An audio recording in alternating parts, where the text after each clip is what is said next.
The turning point: how Allied radar technology broke the German U-boat threat in the Atlantic. On the morning of March 15, 1943, the Type 7C U-boat U-247 slid silently through the dark, frigid waters of the North Atlantic, 400 miles southwest of Iceland. Under the command of the seasoned captain, Lieutenant Hinrich Wolf, the submarine was executing a textbook approach toward the massive Allied convoy HX-229. For the crew, this was a routine operation, the culmination of years of German naval dominance. In the control room, the hydrophone operator listened intently to the surrounding ocean, reporting only the empty, comforting silence of the deep. There were no telltale propeller sounds of destroyers, no engine vibrations from escort vessels within their acoustic detection range. Every reading on their instruments, every calculation in the Kriegsmarine's tactical manual confirmed their absolute invisibility. They were the apex predators of the maritime world, the grey wolves of the Atlantic, operating with an impunity born of superior stealth technology and meticulously honed tactics. Simultaneously, in a reality the German crew could not conceive of, a technological miracle was unfolding 180 miles away. Aboard the American escort carrier USS Bogue, aviation electronics technician first class Robert Radar Bob Patterson was hunched over the glowing green screen of his new ANAPS-20 radar set. Against the background clutter of Atlantic electronic noise, he spotted an anomaly, a faint, ghostly blip that defied conventional explanation. It moved with a purposeful, subsurface pattern no surface ship could emulate. Adjusting the gain on his scope, he called his supervisor over, his voice tight with disbelief and excitement. "Chief, you need to see this. I've got a submerged contact at bearing 270, range 180 miles. This moment marked the culmination of a secret 18-month crash development program at the Massachusetts Institute of Technology's Radiation Laboratory. The ANAPS-20 was a revolutionary centimetric radar capable of detecting the minute signature of a submarine's conning tower or periscope, breaking the surface for mere seconds. The Germans, confident in their technological assessments, were completely unaware that such a capability existed. This technological disparity was rooted in a fundamental intelligence failure. Gross Admiral Karl Dönitz, the mastermind of the U-boat fleet commanding from his headquarters in Lorient, France, had built his entire strategy, the famed Rudeltaktik, or Wolfpack tactics, on a flawed premise. His strategic planning assumed that Allied detection systems, primarily ship-based sonar and older metric radar, had a maximum effective range of 10 to 12 miles under the best conditions. German intelligence had thoroughly examined captured Allied destroyers and their Type 271 radar sets.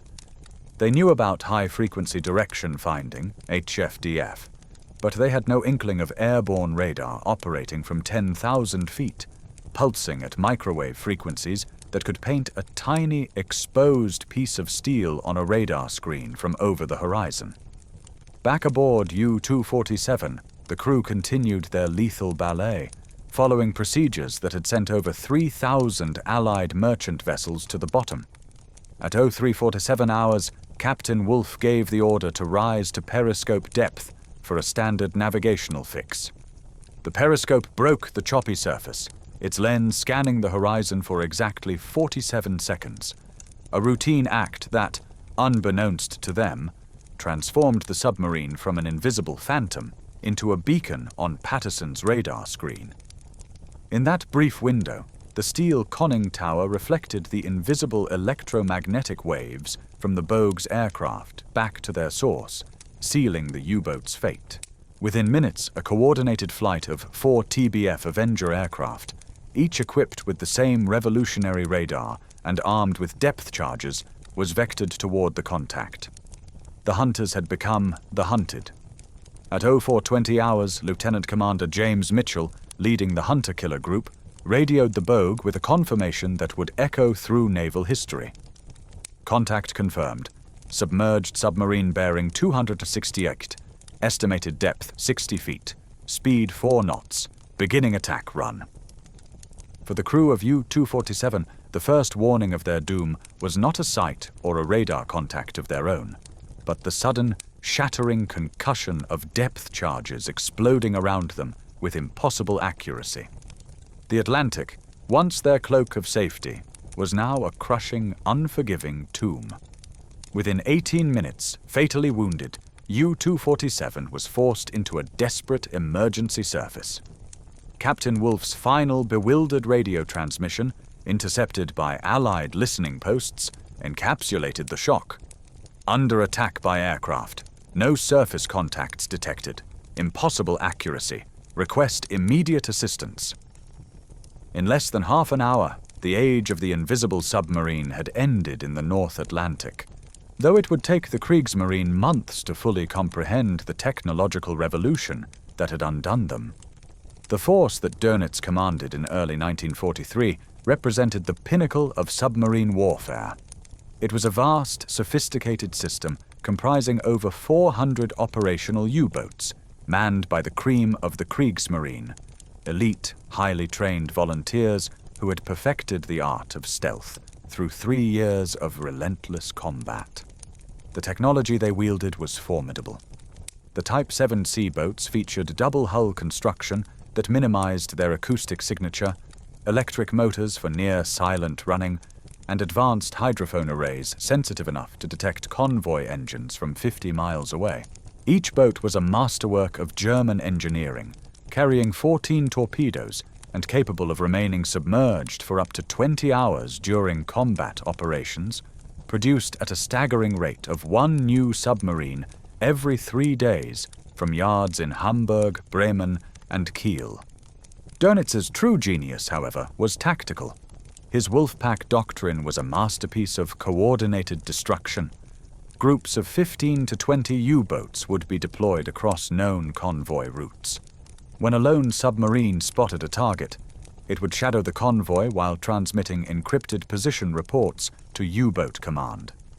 This headquarters would then act as a conductor, directing the rest of the pack to converge from multiple directions for a coordinated nighttime surface attack, where their speed and low profile made them nearly invulnerable to existing Allied defenses.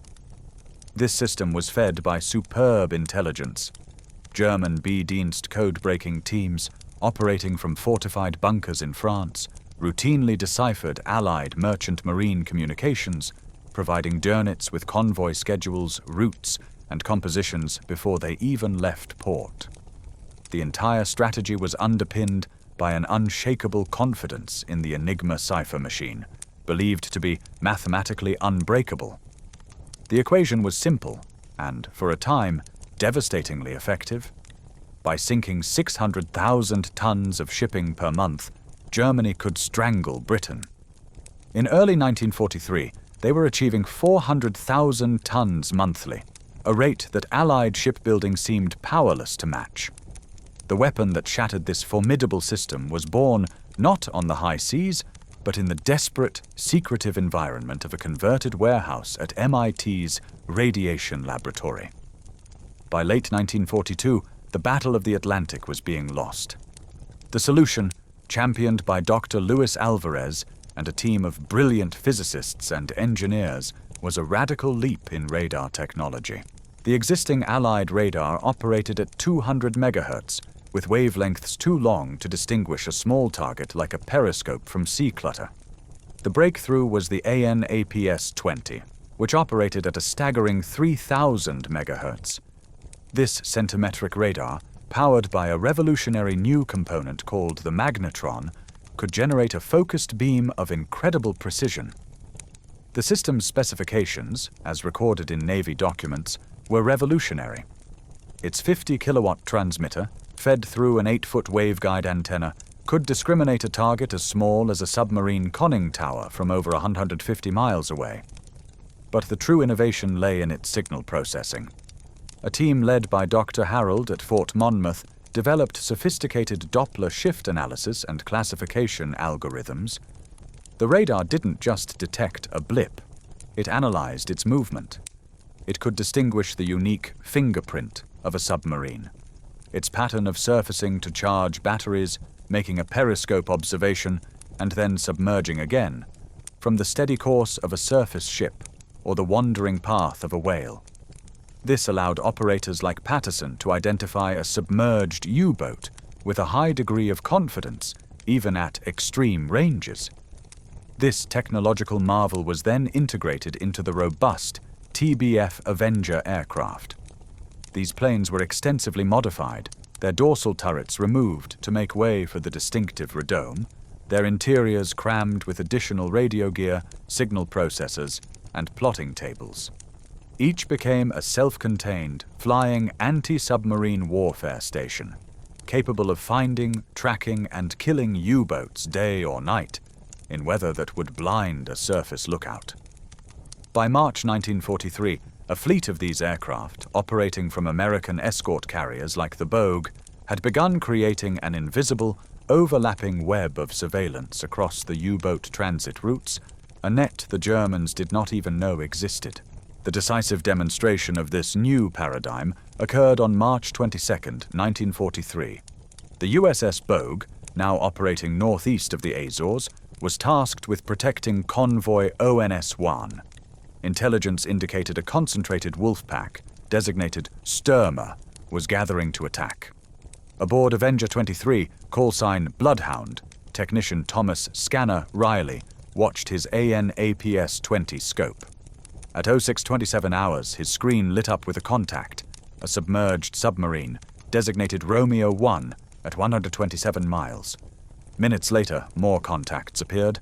The entire wolf pack, U-191, U-628, U-384, and U-447, was materializing in real time on the American radar screens, their commanders blissfully unaware they were being stalked from the sky. The coordinated attack that followed was a clinical execution. The Avengers, vectored by precise radar tracking, closed in on their targets.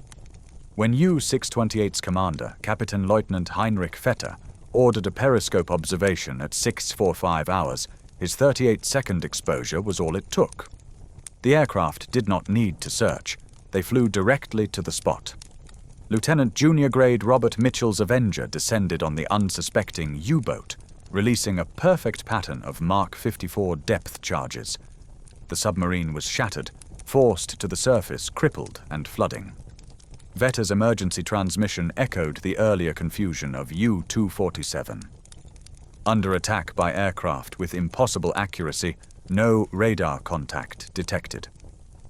In less than an hour, the entire wolf pack was decimated, a tactical disaster for the Kriegsmarine delivered with shocking speed and finality. The immediate physical destruction of 4 U-boats was catastrophic, but the subsequent psychological collapse within the U-boat arm was arguably more damaging. The fundamental tenet of submarine warfare, stealth and surprise, had been utterly invalidated. Crews who had endured the claustrophobic terror of depth, charge attacks in the past, had done so with the belief that they were hidden in the ocean's vastness. Now, a profound and paralyzing fear set in. Every periscope observation, every necessary surfacing to recharge batteries, became a potential death sentence. Reports flooded Donitz's headquarters describing impossible Allied detection capabilities. U-boat commanders began reporting phantom radar contacts and became increasingly hesitant to engage convoys. The elite morale of the U-boat service shattered. The psychological warfare effect of the AN/APS-20 was as potent as its explosives. Medical officers noted skyrocketing cases of combat fatigue and nervous exhaustion. The prestigious U-boat service, once the domain of daring volunteers, began to face recruitment problems. Most critically, the aggressive wolfpack tactics that had brought Britain to the brink of collapse were rendered obsolete. Submarines now operated alone and defensively, prioritizing survival over attack. By April 1943, despite having hundreds of operational boats, the effectiveness of the U-boat fleet had plummeted by over 60%. The technological revolution achieved by a handful of scientists and engineers had not only introduced a new weapon, It had triggered a psychological revolution that transformed the hunters of the deep into prey, fundamentally and irrevocably turning the tide in the Battle of the Atlantic. The decimation of Wolfpack Stürmer sent shockwaves through German naval command that were far more seismic than the initial loss of 4 submarines indicated. In the fortified concrete bunkers at Lorient, Gross Admiral Dönitz and his staff pored over the fragmentary, panicked reports. The consistency of the accounts was what they found most alarming. Commander after commander reported the same impossible sequence, aircraft appearing as if from nowhere, making direct, unerring approaches without preliminary search patterns, and delivering attacks with a precision that defied all known tactical logic. This was not luck. It was a systemic, technological leap that the Kriegsmarine had failed to anticipate. A desperate intelligence scramble began. Codenamed Operation Blitzanalyze, teams of German engineers and intelligence officers were tasked with a single objective: identify the Allied miracle weapon. They re-examined every piece of captured Allied radar equipment, from downed aircraft and wrecked ships. They subjected prisoners of war to intense interrogation, specifically asking about new aircraft installations and unusual radar operations. While they gathered hints of improved radar sets, references to centimetric technology that had been dismissed as impractical or too advanced for mass production, the full picture of the AN/APS-20 and its deployment on escort carriers eluded them. The Allied security curtain around the technology was impenetrable. The Germans were searching for a specific weapon, but they failed to grasp that the true revolution was a system. The integration of long-range precision radar with agile aircraft and hunter-killer carrier groups, all operating under a new tactical doctrine. This intelligence failure had immediate and catastrophic consequences for U-boat crews at sea. A creeping paranoia began to infect the fleet. The ocean, once their ally, became a source of constant anxiety. The routine act of raising the periscope, once as natural as breathing, was now fraught with terror. Crews would watch the skies with dread during the brief, necessary surfacing to recharge batteries. The hydrophone operator's headset, once a tool for hunting, now seemed to promise only the approach of their own destroyers. They started hearing phantom propeller noises and reporting non-existent aircraft contacts. The psychological strain of operating in an environment where you could be seen but could not see your enemy was immense. Captain Lieutenant Erich Topp, an ace commander, noted in his private war diary. The mood aboard has shifted from one of confident hunters to that of haunted fugitives. Every man jumps at the sound of a creaking bulkhead. The constant tension is exhausting. We operate now not to find the enemy, but to avoid being found by him. This sentiment was echoed in the official reports from medical officers at bases in Brest and Saint-Nazaire. They documented unprecedented spikes in cases of nervous exhaustion, combat fatigue, and a condition they termed U-boot neurosis. Requests for transfers to surface vessels or shore postings, once unheard of in the elite submarine service, became commonplace. The very foundation of the U-boat warriors' ethos, their belief in their own invisibility and tactical superiority, had been shattered. Dönitz was forced to react, even without complete information. In late April 1943, he issued a series of emergency tactical bulletins. The aggressive Wolfpack tactics, the pride of the U-boat arm, were effectively suspended. Boats were ordered to operate independently, to transit submerged as much as possible, and to limit surface and periscope exposure to absolute minimums. They were to cross the Bay of Biscay, a deadly gauntlet for returning boats, only at night and while submerged, a slow and battery-intensive process that drastically reduced their operational range and effectiveness. He also fast-tracked any countermeasure technology that showed promise. The German technological response was swift, but initially crude. The first and most immediate answer was the Wannsee radar detector, designed to pick up the signals from the Allied centimetric radar. However, the early versions were notoriously unreliable. They had a short detection range and could not differentiate between the powerful search radar of an aircraft and other electronic noise. Often, by the time the Wannsee alarm sounded, the attacking aircraft was already in its final dive. More radical innovations followed. Engineers developed the snorkel, a retractable air mast that allowed a submarine to run its diesel engines and recharge batteries while remaining at periscope depth, eliminating the need for full surfacing. While a brilliant long-term solution, the early snorkel models were problematic. They were noisy, prone to malfunction, and the valve would often shut automatically in rough seas, causing diesel engines to suck the air from the interior of the boat, with painful and sometimes deadly consequences for the crew. Meanwhile, the Allies were not standing still. The success of the hunter-killer groups led to their rapid expansion. More escort carriers like the Bogue, Card, and Core were deployed, each a mobile airfield capable of projecting anti-submarine power deep into the Atlantic Gap, the area previously beyond the range of land-based aircraft. The tactics were refined into a deadly science. A carrier would launch a continuous rotation of Avengers, creating a 24-hour aerial umbrella over convoys and suspected U-boat concentrations. When a radar contact was made, multiple aircraft would be vectored in, not just to attack, but to maintain constant contact, relaying the submarine's position and forcing it to remain submerged until its batteries were depleted and it was forced to surface, often directly into a waiting attack. The turning point, which the Germans called Black May, occurred in May 1943. That single month saw the loss of 41 U-boats in the Atlantic. The kill ratio had inverted completely.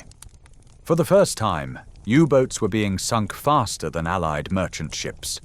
The mathematical equation that Dönitz had relied on, that Germany could sink ships faster than the Allies could build them, collapsed. The industrial might of American shipyards, producing Liberty ships at a phenomenal rate, combined with the devastating effectiveness of the hunter-killer groups, created an unsustainably high attrition rate for the U-boat fleet. By the summer of 1943, the Atlantic had been fundamentally transformed. The once feared grey wolves were no longer the hunters. They were now the prey, forced to lurk in the depths, conserving their energy and avoiding contact. The sea lanes, which had been choked by the threat of German submarines, were reopening. The vital flow of American troops, tanks, aircraft, and fuel to Britain surged unimpeded, paving the way for the eventual D-Day invasion of Europe. The Battle of the Atlantic, the longest continuous military campaign of World War II, had been won not by a single great naval battle, but through a silent, invisible war of electronic signals and scientific ingenuity. The courageous U-boat crews, for all their skill and endurance, had been defeated by a technological paradigm shift they never saw coming, a blip on a radar screen 180 miles away.